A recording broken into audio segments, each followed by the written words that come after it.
कस्बे के बीचों बीच एक पुरानी टूटी फूटी दुकान थी। लोग कहते थे कि वहां रात के समय कोई ना कोई भूतिया साया भटकता है। उस दुकान पर सालों पहले आलू फिंगर बहुत मशहूर हुआ करती थी। एक बूढ़ा मालिक कालिया काका वहां आलू फिंगर बनाकर बेचता था। लोग दूर दूर से सिर्फ उसकी उंगलियों जैसी कुरकुरी आलू फिंगर खाने आते थे। पर एक रात दुकान में अजीब घटना हुई, जिसके बाद वहां कोई नहीं गया। अरे सुनो ना विजय, आज रात उस पुरानी आलू फिंगर की दुकान के पास चलें? पागल हो गया है क्या? लोग कहते हैं वहां भूत है। जिसने भी उस दुकान का ताला खोला वो लौटा नहीं। डरपोक मत बन, चल तो सही। शहर में किस्से ही किस्से हैं, सच्चाई का क्या पता। मैं भी चलूंगा। रात के 12:30 बजे अगर हिम्मत है तो आ जाना। तीनों दोस्त हंसते हुए प्लान बना लेते हैं। रात को 12:30 बजे तीनों दुकान के सामने पहुंचते हैं। दुकान दिखने में बहुत छोटी, जैसी झोपड़ी। चारों ओर सन्नाटा था। पेड़ की डालियों से अजीब आवाजें आ रही थी। सड़क पर सनसनी थी और धुएं की डरावनी आवाज आ रही थी। धुएं की तड़क भड़क, आग जल रही है मेरी। देखो, ताला तो जंग लगा है। लगता है सालों से किसी ने खोला ही नहीं। हथौड़ा लाया हूं, तोड़ दे क्या? मुझे अच्छा नहीं लग रहा, कोई गड़बड़ है। वापस चलें क्या? पर राजू नहीं मानता। वो ताला तोड़ देता है। ताले के टूटते ही एक सर्द हवा का झोंका आता है और आसपास का माहौल और डरावना हो जाता है। तभी अचानक एक भूतिया हाथ सोनू के कंधों पर आता है।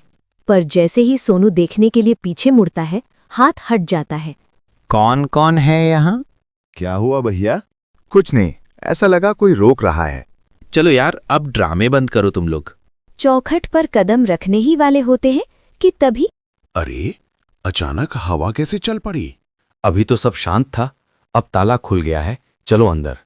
तीनों दुकान के अंदर दाखिल होते हैं और एक पुराना तवा और कढ़ाई अब भी पड़ी थी वहां। देखो तो, ये तो वही पुराना तवा और कढ़ाई है जिस पर कालिया काका आलू फिंगर बनाता था। कुछ अजीब सी बदबू आ रही है। ऐसा लग रहा है अभी भी आलू फिंगर्स तली जा रही हों। कहीं अंदर कोई जानवर तो नहीं? पागल है क्या? जानवर कहाँ से है? अचानक कढ़ाई के पास एक काली परछाई दिखाई देती है। तीनों डर से कांप उठते हैं। तभी एक बड़ा भूत दूर से चमकता है और फिर गायब हो जाता है। तीनों इधर उधर देखने लगते हैं। वो तीनों थोड़ा आगे बढ़ते हैं। दुकान के अंदर कढ़ाई में फिंगर्स अपने आप तलने लगती है। तीनों ये देखकर हैरान हो जाते हैं। जैसे ही तीनों भागने लगते हैं कि तभी भूत उनके सामने आकर उनका रास्ता रोक देता है। तुम लोग मेरी दुकान में क्यों हैं? भूत धीरे धीरे पास आता है। मैं कालिया, इस दुकान का असली मालिक। तुम्हें यहाँ आने से पहले सोचना चाहिए था। अब तुम लोग मेरी आलू फिंगर खाओगे। बोलो ना, खाओगे? बहुत मजेदार बनाता हूं मैं। नहीं, हमें नहीं खाना। हमें तो बस घर जाना है। हमें जाने दो, हम बस ऐसे ही आ गए थे। आलू फिंगर बिना खाए कोई नहीं जाता। अब आए हो तो आलू फिंगर खाना ही पड़ेगा। अचानक कढ़ाई अपने आप जलने लगते हैं। तेज आवाज में तेल गर्म होने की आवाजें आने लगती हैं। चारों तरफ धुआं फैलने लगता है। कॉर्नस्टार्च घुलता है और उसमें फिंगर्स डलकर वो अपने आप फ्राई होने लगती हैं। ये खूनी दृश्य देखकर तीनों एक दूसरे को पकड़कर रोने लगते हैं। डर के मारे तीनों दरवाजे की ओर भागने लगते हैं, पर दरवाजा अपने आप बंद हो जाता है। तीनों चिल्लाते हैं। डर के मारे विजय का टॉयलेट निकल जाता है। पैंट गीला हो गया मेरा। हमें जाने दो, हम तो यूं ही आए थे। हम तुम्हें क्यों परेशान करेंगे? हमें क्यों परेशान कर रहे हो? तुम्हारा क्या बिगाड़ा है हमने? एक दिन मेरी दुकान पर कुछ शराबी लड़के आए। उन्होंने दारू पी रखी थी। मुझसे उन्होंने आलू फिंगर मांगे, पर मेरे आलू फिंगर कम पड़ गए। आलू भी खत्म हो गए थे। उस दिन जो मैं उन्हें दोबारा बनाकर दे सकता।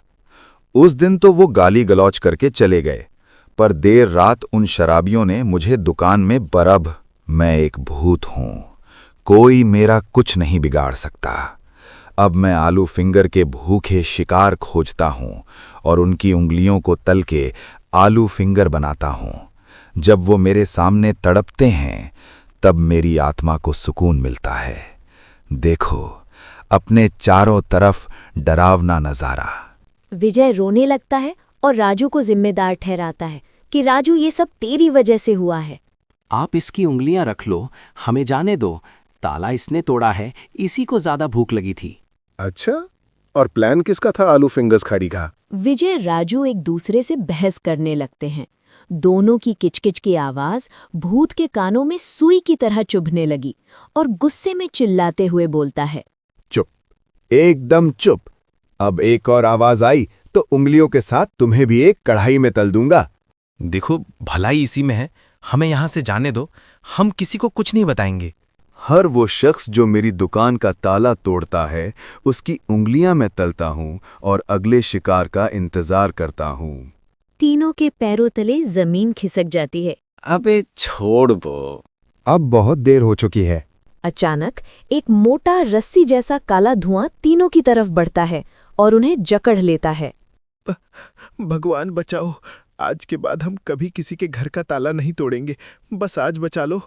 तीनों जोर जोर से चिल्लाते हैं, लेकिन उनकी आवाजें धुएं में दब जाती है।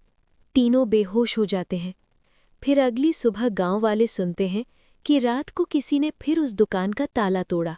अरे भैया, लगता है फिर कोई आया। अरे जरा देखो तो अंदर जाकर, कोई है क्या? अरे जाने दो दादी, क्यों किसी के पछड़े में पड़ रही हो? अगर कोई होगा तो बाहर आ ही जाएगा।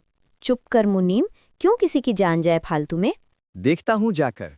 काका हाथ में छड़ी लेकर धीरे धीरे दुकान के अंदर जाते हैं। दुकान के अंदर सब कुछ इधर उधर फैला हुआ था। काका दुकान से बाहर आते हैं। अरे दादी, अंदर तो कोई नहीं है। क्या? तो ताला किसने तोड़ा? वो लोग एक दूसरे को देखते हैं। तभी मुनीम जी इधर उधर देखते हैं। उनकी नज़र झोपड़ी के पीछे पड़ी चप्पल पर पड़ती है। अब वो लोग दुकान के पीछे जाने लगते हैं। वहाँ उन्हें तीनों दोस्त पड़े मिलते हैं। कुछ अच्छे कर्म किए होंगे इन्होंने, तभी अभी तक जिंदा है। विजय की धीरे से आंख खुलती है। वो सामने काका को देखता है। वो तीनों कमजोरी से उठ नहीं पाते। मुनीम और काका तीनों को सहारा देकर उठाते हैं। जी, हम पास में ही रहते हैं, रात को आए थे। तुम लोगों का दिमाग खराब है क्या? यहाँ क्या कर रहे हो? पहले तो नहीं देखा कभी। क्या हुआ था रात को? क्या याद है तुम्हें? बताओ जल्दी, बोलते क्यों नहीं? आपको इतनी जल्दी क्यों है? क्या कोई बात है? नहीं तो बात क्या, मैं तो इसलिए पूछ रही थी कि कल को कोई और आए तो हम उसे आगाह तो कर सके, बस। तीनों लड़के दादी के साथ उनके घर चले जाते हैं। जैसे ही तीनों झोपड़ी में घुसते हैं, तीनों को कल की रात याद आ जाती है। जैसे ही वो तीनों अपनी नज़रें घुमाते हैं, उन्हें उस बुढ़िया का घर बहुत अजीब लगने लगता है। दादी का घर पुराने घर जैसा था। तभी तीनों ने देखा कि पीछे दीवार पर कई तस्वीरें थीं। हर तस्वीर में कोई न कोई लड़का या लड़की थे और नाम के नीचे लिखा था, स्पेशल आलू फिंगर कस्टमर। ये उन लोगों की तस्वीरें हैं जिन्होंने दुकान का ताला तोड़ा और अंदर गए, पर कभी वापस नहीं आए। ये सुनकर तीनों डर जाते हैं। अच्छा ये बताओ, वहाँ कल हुआ क्या था? शाम दादी को पूरी कहानी बताता है। हाँ, आज रात को हम सब चलते हैं और फिर पता लगाएंगे। दादी 3 साल पहले की याद में चली जाती है और आप बीती बताने लगती है। बूढ़ी दादी रो रो कर तीनों को अपने बेटे की मौत का किस्सा सुनाती है। मेरे संदूक में एक तावीज पड़ा हुआ है, वो उस दुकान को हमेशा के लिए भस्म कर देगा। तीनों दोस्त दादी के संदूक से ताबीज निकालकर उस दुकान के गेट पर बांध देते हैं, जिस वजह से भूत की शक्तियां उस गेट के बाहर काम नहीं करती और वो लोग दुकान में एक बार फिर से आग लगा देते हैं। पर इस बार ये आग एक नेक काम के लिए थी।